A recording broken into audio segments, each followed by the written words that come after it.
Let's toast to my brother, still the family's biggest disappointment. My sister's voice sliced through the laughter, practiced and sharp. Glasses chimed, polite and mean.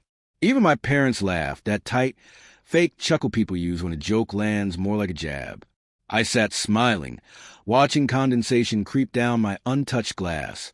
My father's bourbon-scented breath, my mother's fixed smile, my sister's smug, tilted head. I memorized every face. When the noise dwindled, I raised my glass, met each of their eyes, and said softly, "Enjoy it. This is the last holiday I'll spend with you." Silence fell. Forks hung in midair. No one asked what I meant. They didn't care enough to, but they would. Growing up, I'd always been the afterthought.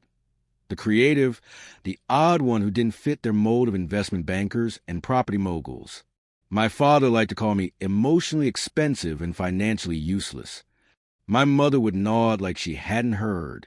My sister Claire was a golden child, charming, ruthless, perfectly groomed to inherit Dad's empire.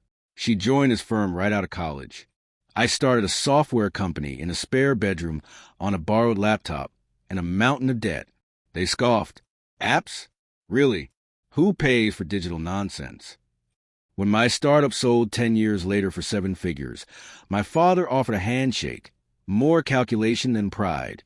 2 years on, he invited me into the family business, not as a partner, only as an investor. I accepted quietly. I'd learned something they hadn't. Power rarely comes from shouting. It comes from being underestimated. Last summer, I overheard talk of a board meeting I hadn't been invited to. The fund I'd helped restructure, tied legally to my capital and my patent, was being reallocated. In plain terms, they were freezing me out. The paperwork carried my sister's signature.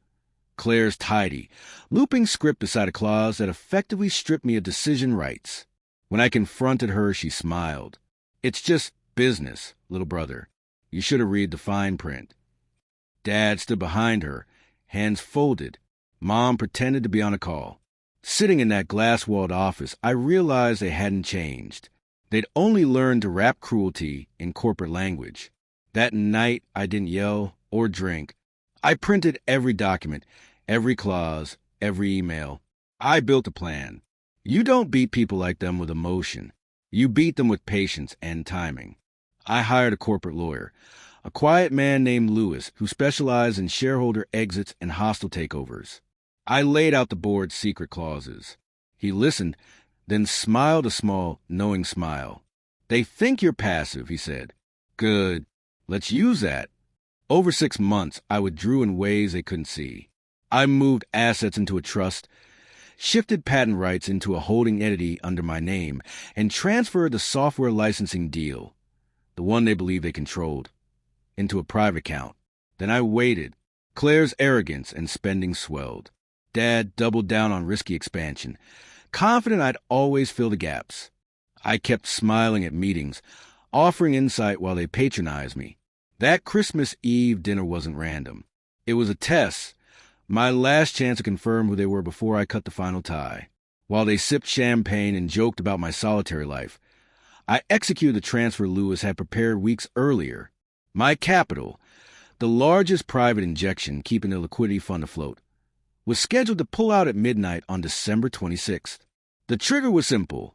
1 count of board misrepresentation, 1 breach fiduciary duty, 1 confidentiality violation, all documented. On Christmas morning, while they unwrapped presents, my lawyer filed a withdrawal notice. It was irrevocable. By the time Claire realized the company's primary cash reserve had evaporated by 47%, the banks were already alerted. Project loans triggered defaults. Vendors called. The fund froze. 2 days later, the call came. Her voice trembled. "You didn't pull out of Dad's business fund, did you?" she whispered. I leaned back in my chair, winter light fading across my office. The contract lay open on the desk. Signatures, clauses, proof of everything they thought they knew about me. "Claire," I said softly, "you should really read the fine print." Silence, then a choke breath in panic. "You can't. Dad will lose everything." "No," I said. "He'll lose control." Dad phoned next. His voice was calm but brittle underneath. You made your point, son. Reverse the withdrawal. We'll reinstate your board rights. I almost laughed. Board rights? Is that what you think this was about? He asked. Then what was it about? He pressed. Respect, I answered. Something money can't buy back. He tried to bargain. I let him speak, then ended the call with, Enjoy your holidays, Dad. By New Year's Eve, the company had moved into internal restructuring. Claire stepped down, citing mental health. Mom called once. She didn't mention business, only asked if I'd come to dinner next week. I said no. For the first time in my life, I didn't feel guilty. I felt balanced. They had taught me that success meant control, that love was conditional, that humiliation bought belonging. They were wrong. Success, I discovered, was walking away without needing them to understand. I poured the drink I'd left untouched at Christmas. The ice cracked softly. My phone buzzed again, another missed call from Claire. I turned it face down, looked out at the skyline and the quiet of my office, at the empire they had once mocked. Sometimes the sweetest revenge isn't proving them wrong. It's watching them realize they never knew you at all.